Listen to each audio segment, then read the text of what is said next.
বিশ্বনবী কিয়ামতের দিন শুধু কাঁদতে থাকবে। আকাশের জল জলে সূর্যটা মাথার কাছে চলে আসবে, মাথার মগজগুলো ভাতের মাড়ের মতো গলে গলে নাকের ছিদ্র কানের ছিদ্র দিয়ে বেয়ে বেয়ে পড়বে। তৃষ্ণায় ক্ষুধায় জিহ্বাটা বের হয়ে কুকুরের মতো নাভিস্থল পর্যন্ত ঝুলতে থাকবে। জমিনটারে তামার জমিন বানিয়ে দেওয়া হবে। সবাই শুধু বলবে ইয়া নফসি, আল্লাহ তুমি আমারে বাঁচাও।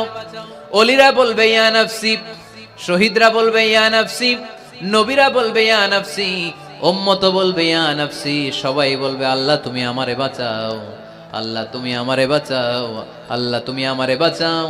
ঠিক ওই মুহূর্তে বিশ্বনবী পিয়ারা নবী মাকামে মাহমুদে সেজদায় পড়ে কাঁদবে।